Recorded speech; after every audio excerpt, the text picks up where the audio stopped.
ఓం నమః శివాయ. ఓం నమో నారాయణాయ. కర్మ నివారణ నరదృష్టి నివారణ కాళభైరవాయ నమో నమః.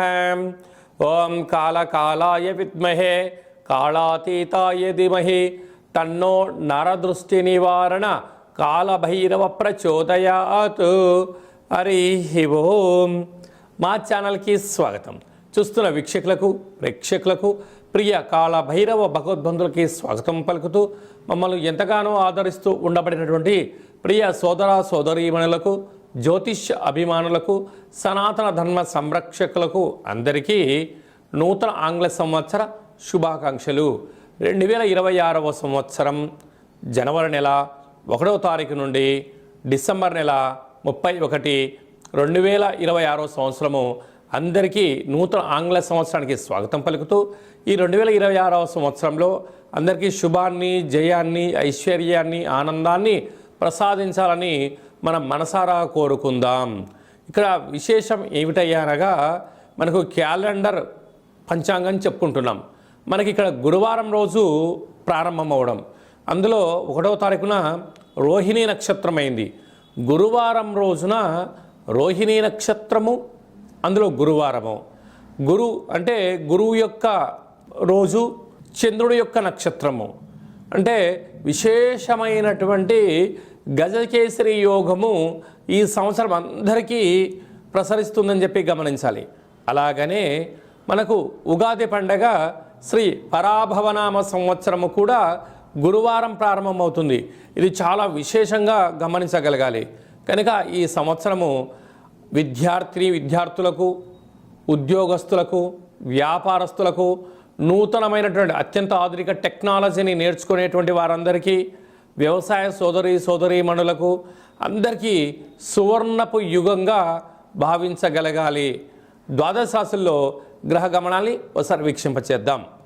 మిథున రాశిలో దేవగురు బృహస్పతి సంచార స్థితి, సింహరాశిలో కేతు సంచార స్థితి, ధనుసు రాశిలో చతుర్గ్రహ కూటమి రవి, కుజ, బుధ, శుక్ర సంచార స్థితి, కుంభరాశిలో రాహు సంచార స్థితి, మీనరాశిలో శని భగవానుని సంచార స్థితితో ద్వాదశ రాశుల్లో గ్రహ గమనాలు ఈ విధంగా ఉన్నాయి.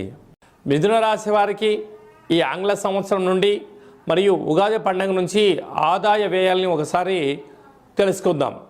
మిథున రాశి వారు రాశాధిపతి బుధుడు అయినను, మీరు ఎన్ని తెలివితేటలు వాడినను, ఎంత సన్మార్గంగా ఉండినను అధిక ఖర్చులు పొంచి ఉన్నాయని చెప్పి గమనించాలి. ఆదాయం 8, వ్యయం 11 అనగా మీ యొక్క ఆదాయం 8 రూపాయలు ఉంటే ఖర్చులు అదనంగా 3 రూపాయలు చూపిస్తున్నాయి. కనుక ఇలాంటి కాల సమయంలో అనవసరమైన ఖర్చులను నివారించుకోవడం, వీలైనంత వరకు మౌనంగా ఉండడం, ఆడంబరాలకు దూరంగా ఉండగలిగినట్లయితే మీరు ఉండబడిన సంపదను పోగొట్టుకోకుండా, గతంలో సంపాదించినటువంటి స్థిరచరాస్తులను అమ్ముకోకుండా ఉండే పరిస్థితి ఉంటుందని చెప్పి జ్యోతిర్విజ్ఞానం తెలియచేస్తుంది. అలాగనే రాజ్యపూజ్యం 1, అవమానం 7. మీ చేతులతో ఎవరికైతే డబ్బులు ఇచ్చారో, మీతో ఎవరైతే సహాయం పొందారో, ఇన్ని రోజులు మీ చుట్టూ ఎవరైతే ఉన్నారో వారే ఇప్పుడు మీకు మీ యొక్క ఎదుగుదలను ఓర్వలేక శత్రులుగా మారే పరిస్థితి అధికంగా ఉంటుంది. కనుక మీరు ఎవరిని నమ్మే పరిస్థితి లేదు.